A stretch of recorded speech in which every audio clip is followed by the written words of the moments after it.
Hi friends, നമ്മളിന്ന് review ചെയ്യുന്നത് 2025 model XL6 ആണ്. ഞങ്ങൾ ആദ്യം ബുക്ക് ചെയ്തിരുന്ന വണ്ടി എർട്ടിഗ ആയിരുന്നു. എർട്ടിഗയ്ക്ക് വേണ്ടി ബുക്ക് ചെയ്ത് 9 മാസത്തോളം ഏകദേശം കാത്തിരുന്നു. പക്ഷേ എർട്ടിഗ സ്റ്റോക്ക് ഇല്ലാത്തതുകൊണ്ടാണ് ഞങ്ങൾ XL6 എടുക്കാൻ പ്ലാൻ ചെയ്തത്.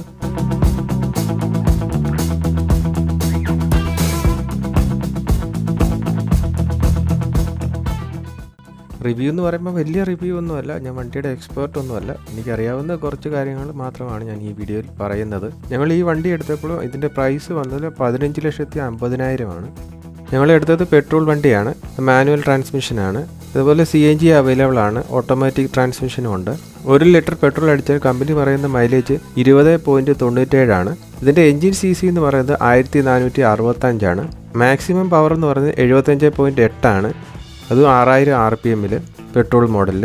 CNG ആണെങ്കിൽ 64.6 ആണ്, 5500 RPM. ഇതിൻ്റെ മാക്സ് ടോർക്ക് പറയുന്നത് പെട്രോൾ വേരിയൻറ്റിൻ്റെ 136.8 Nm ആണ്. ടേണിംഗ് റേഡിയസ് വരുന്നത് 5.2 ആണ്. ഇതിൻ്റെ ഫ്യൂൽ ടാങ്ക് കപ്പാസിറ്റി എന്ന് പറയുന്നത് 45 ലിറ്റർ ആണ് പെട്രോൾ മോഡലിന്. അതുപോലെ CNG ആണെങ്കിൽ 60 ലിറ്റർ വരെയാണ് പറയുന്നത്. ഇതിൻ്റെ വീൽ ബേസ് എന്ന് പറയുന്നത് 2740 mm ആണ്. ഞാനെടുത്ത വണ്ടി എന്ന് പറയുന്നത് അൽഫയാണ്, അതായത് സെക്കൻഡ് വേരിയൻറ്റ്. ഇതിനകത്ത് 360 ക്യാമറ ഉണ്ട്, അലോയ് വീലേഴ്സ് ഉണ്ട്, ഫ്രണ്ട് ആൻഡ് റിയർ വൈപ്പർ, അങ്ങനെ എല്ലാ ഫീച്ചേഴ്സും ഉണ്ട്. അധികം ആക്സസറീസ് ഒന്നും എക്സ്ട്രാ ചെയ്യേണ്ടതായിട്ട് വന്നില്ല, എല്ലാം വണ്ടിക്കകത്ത് തന്നെ ഉണ്ട്. ഇതിൻ്റെ സെക്കൻഡ് വേരിയൻ്റ് ആയിട്ട് തന്നെ എല്ലാ ആക്സസറീസും വണ്ടിക്കകത്ത് തന്നെ ഉണ്ട്. ഞങ്ങളെടുത്തത് ആൽഫ സീരീസ് വണ്ടിയാണ്, അതായത് സെക്കൻഡ് വേരിയൻറ്റ് വണ്ടിയാണ്. ഇതിനകത്ത് 360 ക്യാമറ ഉണ്ട്, അലോയ് വീൽസ് ഉണ്ട്, ഫ്രണ്ട് ആൻഡ് റിയർ വൈപ്പർ ഉണ്ട്, അത്യാവശ്യമുള്ള എല്ലാ കാര്യങ്ങളും ഉണ്ട്. ഞങ്ങൾക്ക് പുറത്തുനിന്ന് എക്സ്ട്രാ ആയിട്ട് ആക്സസറീസ് ചെയ്തതെന്ന് പറയുന്നത് സ്പോയിലറും റെയിൻ ഗാർഡും മാത്രമാണ്. ഇതിൻ്റെ അടുത്ത മോഡൽ എന്ന് പറയുന്നത് ആൽഫ പ്ലസ് എന്ന് പറയുന്ന വേരിയൻ്റ് ആണ്. ഇതിനകത്തുള്ള വ്യത്യാസം 3 കാര്യങ്ങൾ മാത്രമാണ്. ഈ ഒരു വേരിയൻറ്റിൽ മെയിനായിട്ട് വരുന്നത് പ്രഷർ സെൻസറുണ്ട്, പിന്നെ നാവിഗേഷൻ സിസ്റ്റം ഉണ്ട്, വെന്റിലേറ്റഡ് സീറ്റും വരുന്നുണ്ട്. ഈ ഒരു വ്യത്യാസം മാത്രമാണ് പ്രധാനമായിട്ട് ഇതിനകത്ത് വരുന്നത്.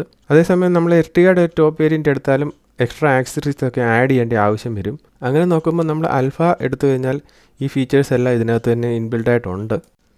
ഇതൊരു 6 സീറ്റർ വണ്ടിയാണ്, അത്യാവശ്യം നല്ല സ്പേസ് ഉണ്ട് ഈ വണ്ടിക്കകത്ത്. അതുപോലെ തന്നെ യാത്രയൊക്കെ ചെയ്യാൻ നല്ല കംഫോർട്ടാണ്.